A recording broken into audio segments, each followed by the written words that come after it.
I'll share my screen here. I have a couple reports here. This is actually based on a forum and a group that I'm a part of immigration lawyers in Canada.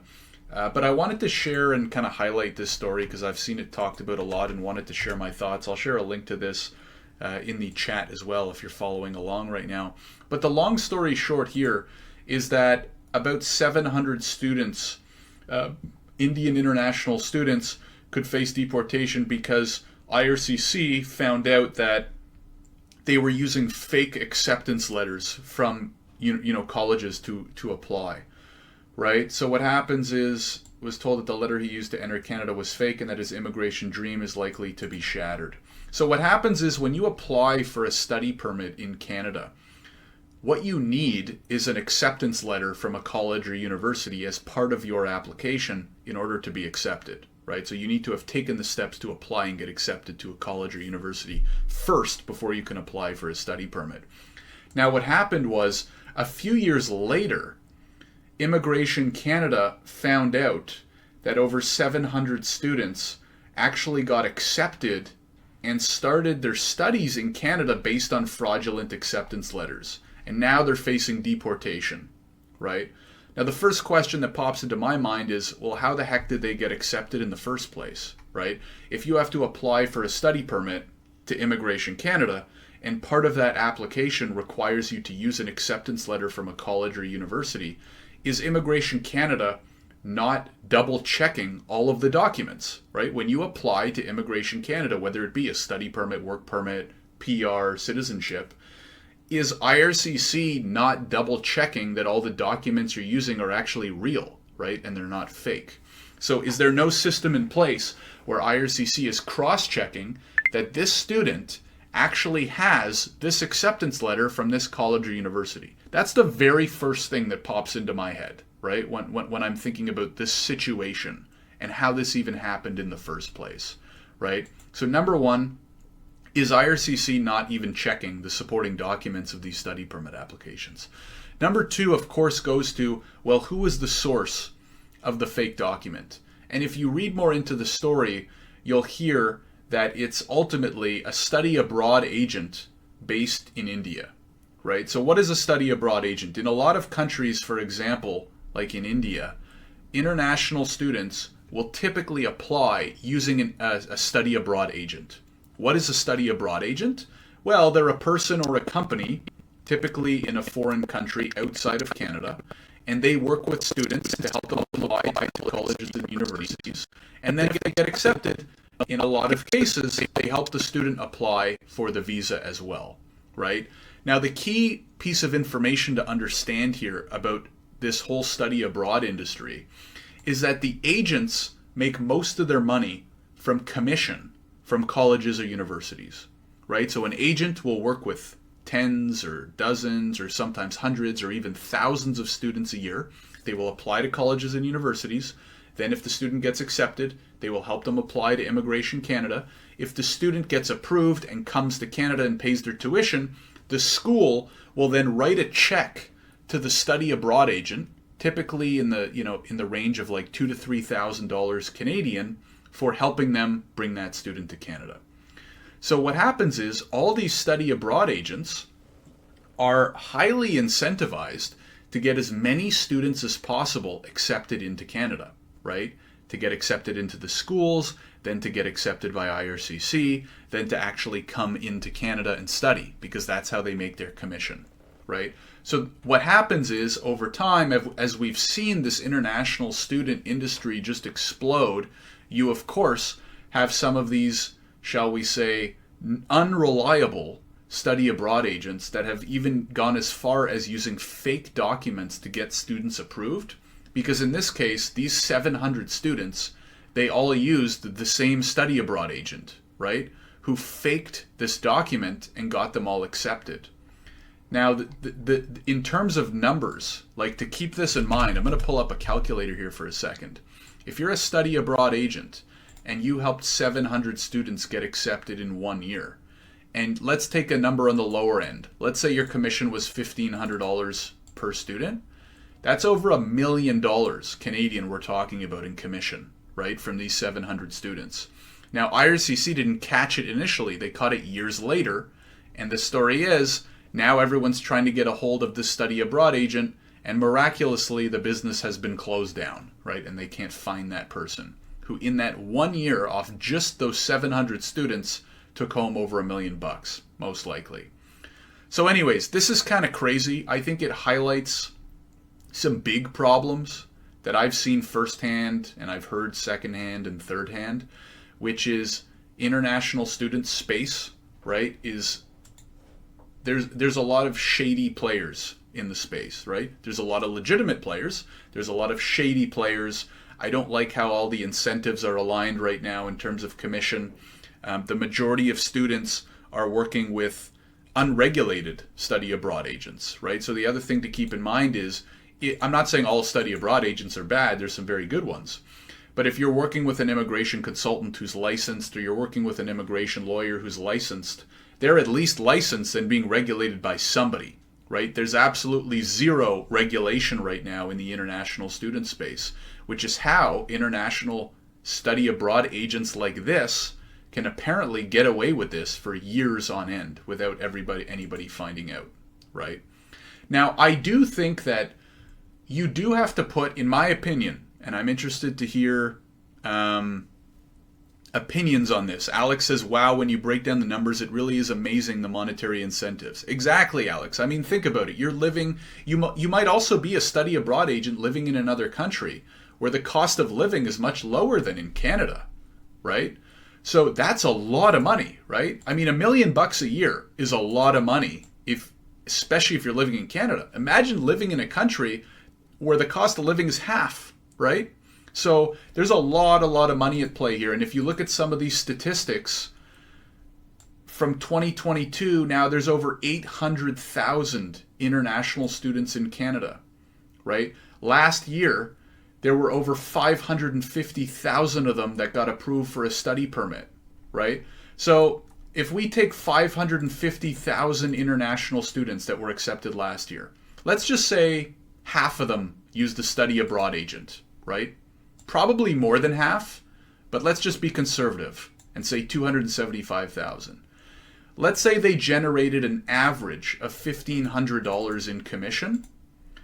You're talking about a $400+ billion industry, right? In Canada alone, in 1 year, with conservative numbers, right?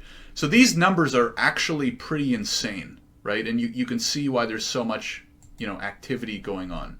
India has the most study permit holders with 226,000. So they're like, getting close to about half, right? From what I've read, about 45% are coming from India. British Columbia has the highest number, followed by Ontario, and then I think Quebec is number 3. So the numbers are just insane. But I think the two key takeaways, at least in my head, and happy to hear if anybody agrees or disagrees, are number one, there has to be more regulation, right? If you let too many people act in an industry like this, completely unregulated, with so much money at stake, this stuff is going to continue, right? And so I've been pointed to other articles where recent deaths and suicide rates are going up for international students because they get sold by these, agents abroad, because the agents, again, are incentivized to get as many students into Canada. So what do? They put on their sales hats and they promise the world. Oh, Canada's, obviously I love Canada, right? I live here. I wouldn't want to move anywhere else. But these rosy pictures are being painted that aren't necessarily accurate. Oh, Canada's beautiful. Oh, it's cheap to live there. Oh, it's easy to get a job there, right? Oh, it's easy to, buy real estate there, right? So they're basically saying anything they can possibly say to get students here. Students have unrealistic expectations. Pardon me. Some of them really struggle. Some of them might be convinced to take a course that they don't even like because it has a higher visa approval rate. So students come here. They might not even be doing a program that's great for them. Things are more expensive than they were led to believe. It's harder to find a job than they were led to believe. And suicide rates and depression and mental health issues have gone up drastically over the last few years as a result. I'm going to link to a few of these articles in the chat because I think it's very, very important. I'm going to link just a couple of them here. I mean, just Google it. You'll find endless articles on this topic, which is very sad. Yulia says, I just got a case with a student who was told it was easy to get a $35 per hour job upon arrival.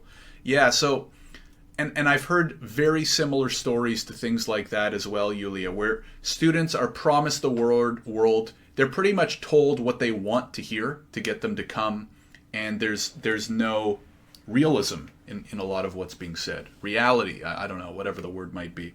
So I think the two key takeaways for me, and again, open to hear any of your thoughts on the topic if you agree or disagree. Number one, there needs to be more regulation, right? Especially with this much money at stake. When you see big problems like this, typically following the money is the easy way to understand why the problem exists, right? Follow the money. Where does the money go? The money goes from students to schools and then back to agents in the form of commission, right? Those incentives are not aligned well at all, and if you follow the money, you'll know why. Secondly, I do think and hope, and part of why we do this show is to create more awareness, right? Because right now, if you're an international student and you're thinking about coming to study in Canada, or you're thinking about going to study in the UK or the US or Australia or, insert country here. The country doesn't even really matter. You need to do your homework, right? You should not be blindly trusting anybody, right? Whether it's a lawyer, a consultant, or a study abroad agent. Because part of why this problem exists is that many students will just shake hands with a study abroad agent and have them do everything. Right? When I say everything, and I've heard this from study abroad agents from their mouths. Oh, we'll work with a student. The student refuses to do anything. They won't fill out forms. They won't check documents. They won't log in and do anything. So we have to do it all for them. In my opinion, if you're an international student and you are not taking any of this unto yourself, right, to at least double check documents, in this case, the students may have never even seen that approval letter that was fake. They may have never even communicated with the college or university because they let the study abroad agent do it for them, right? We need a little bit more information, right? For example, did the study abroad agent purposefully keep the students uninvolved? Or did the students have access to a portal where they could log in and check their status with the college or university, right? But my main second takeaway for aspiring international students out there that I hope they'll take from this is, please do your homework. Number one, make sure you're working with someone you can trust to begin with. And number two, don't shy away from being at least a little bit involved in the process. Sure, you want to pay a professional to prepare your documents for you, just make sure they're actually a licensed professional. But you probably want to double check, before you hop on a plane that you're actually registered with a college or university that you're about to attend, right? So what I'm trying to say here is I do think it's a two-way street. I think we need more regulation. We need to protect international students more. We need proper processes in place. We need to better align monetary incentives. But secondly, students have to be willing to do a little bit more on their end too, right? Up front, make sure you're working with someone trustworthy to begin with, and a little bit throughout the process. Because I've heard from far too many immigration professionals that many international students are unwilling to do anything. They'll pay money to a professional and say, no, you do everything. Let me know when I have my visa, right? And that's where stories like this come from. That's how things like this happen. I'm reversed, right? Because I got the camera on. Like this, I'm pointing up to the article. So anyways, Alex says, agreed, more oversight is needed. When you actually look at the stats, a tiny number of RCICs represent infractions against the college, which tells me it's mostly an issue of unofficial agents. Well, the other thing is, Alex, is it's probably like most things, 100% JAWS students need their own due diligence. I think the other, in terms of the regulated professionals, it's typically an 80-20 thing, right? It's probably more of like a 95-5 thing, where like 1, 2, 3, 5% of the regulated professionals are causing 95+% of the fraud. That's a problem with regulation, right? In my opinion, Alex, I've gone through this before. I've tried to report known fraudulent actors before. The regulators also, in my opinion, need to up their game a little bit, because there's a lot of people, regulated and unregulated right now, who are running rampant free and not afraid of the regulators because they don't think anything will happen. So I think this needs a total overhaul, to be honest. I hope the regulators will up their game a little bit. I think the schools need to be far more involved, right? Because, if the reason there's so many study abroad agents making so much money is because the schools are paying them, right? So at some level, the schools have to get involved and up their game a little bit. If they just keep blindly writing commission checks, this is never going to end, in my opinion. And then again, the students need to do some extra homework as well. So it's got to be like a three-way: improved regulation, schools getting a little bit more involved, students doing more due diligence. Ryan says, great content, Josh. If the students would have hired a Canadian immigration lawyer or RCIC for their study permits, they could have challenged the deportation order in federal court. Ryan, I think some of them are, so it'll be interesting to see if any of that happens. This argument is based on the incompetence/negligence of the representative. The students in this case could only argue innocent mistake. That exception to representation is very narrow and only applies where the misrepresentation is beyond the applicant's control. The students would have... with the study, I think the problem, Ryan, is, from what I understand, about 40-45% of students are applying from India, and probably about like 60-70-80% of those students are using unregulated study abroad agents, right? Largely because that's what their friend did, and or a lot of study abroad agents don't charge you any money, or they charge a tiny amount, right? If you're going to call up Ryan in Canada and say, hey, Ryan, I want to use you as a lawyer to submit my study permit, the problem is that Ryan is probably going to charge anywhere from $1,500 to $3,000 to do it, right? I think that's the way to go, because you're working with someone you know and trust who's regulated, right, Ryan? But this is what I hear from the study abroad agents and the students' mouths. They don't want to pay Ryan $2,000 for a study permit when the study abroad agents, who are sitting down the street from them in India, are willing to do it for free or for $100, right? So again, this circles back to the problem of following the money. Why are students able to get this free help? They're able to get the free help because the study abroad agents are able to make money from commission on the back end, right? So this whole problem, again, if you follow the money, it mostly stems to the core issue of, as long as schools continue paying big commission checks based on visa approvals, there will be people who are willing to offer these services for free or barely nothing because of the back end upside, right? So that's I think the core issue that needs to be resolved in one way or another. Yulia says, Minister Fraser tweeted 4 hours ago that they are investigating with a focus not to penalize victims who will have an opportunity to demonstrate their cases. It'll be interesting, Yulia, and again, this goes to Ryan's point as well about challenging it. Like, is it fair for a student to say, well, I didn't know? If you're applying with a study abroad agent, you're applying on your behalf, right? When you apply to IRCC with an immigration lawyer or an immigration consultant, they apply on your behalf. So it's then easy to say they screwed it up, right? I hired Yulia to submit my application and she made a mistake, or she used a fraudulent document. She didn't, obviously, right? I'm just saying as an example. She used a fraudulent document, you should blame her. In this case, when you're using a study abroad agent, study abroad agents cannot apply on behalf of their clients because they can't represent clients to Immigration Canada. So these 700 students applied to IRCC on their own. Now, in practicality, it was actually probably the study abroad agent who pretended to be the student to apply. But IRCC just received an application from John Smith, the international student, with no one representing them. So is it fair for the student to say this was unfair when it should have been the student preparing, uploading, and submitting the application to IRCC? I don't know. I'm not a judge, right? But I think you have to, I don't know. There needs to be a lot of change, is what I'm trying to say. I don't know if it's fair or not. I do know some ways we could improve the process to make it better. Srijana says, I'm sorry, but the aggregator platforms have turned student admissions into Black Friday sales. It's all about the numbers and incentivizing commission.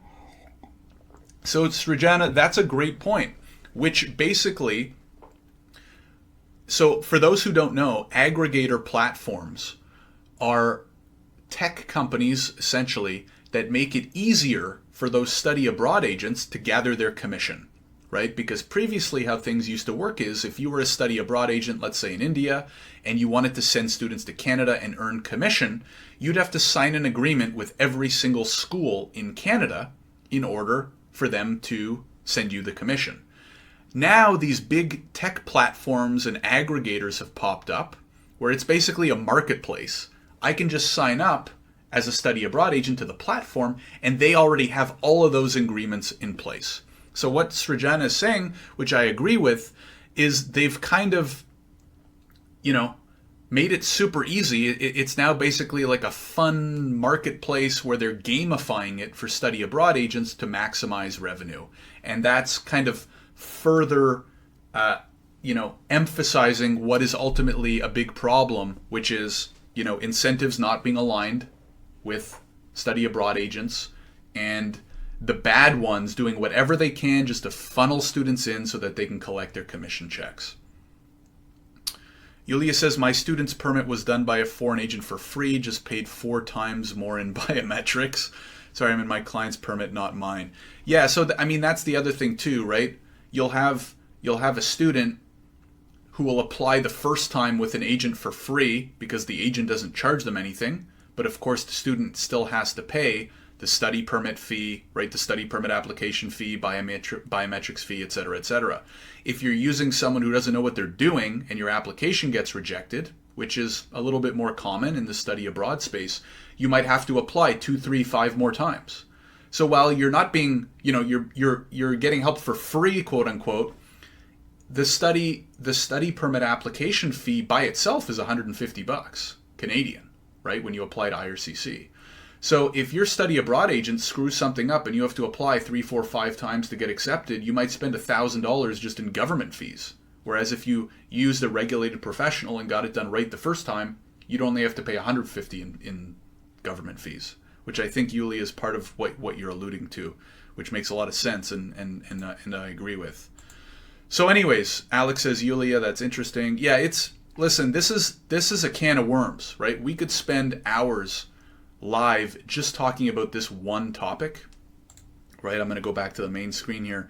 The international student fraud. It's a huge problem, right? Only in the last year or so has it started to be talked about. Probably nowhere near as much as it should be, especially if we go back to this, the numbers that are at play here, right? Over 800,000 international students in Canada right now on study permits. Over 500,000 of them being approved every year. The number of tuition that's at play, the number of commission that's at play every year, the fact that most of it's being serviced by unregulated professionals outside of the country, it's a big problem. Suicide and depression rates going up. It's a huge problem. So the size of the problem, I think, is up here, and what's being done and talked about is probably down here, right? They're nowhere kind of near as equal as they should be, in my opinion, which is why I wanted to spend a good chunk of this episode talking about it. Yulia says, I do agree that the educational institutions should ensure compliance because with language and cultural barriers, is it impossible for students to understand all the requirements, including paid versus unpaid representative. I've been at a student fair like that in Russia as a local undergraduate student, and it's very hard to figure out who is who and how it works. I'm sure it is, Yulia. I think education has to be much better. Things have to be done much clearer, and language is obviously a huge part of it. But language is also built in, right? You're supposed to meet certain language requirements to get into a lot of these programs and get into a lot of these schools, right?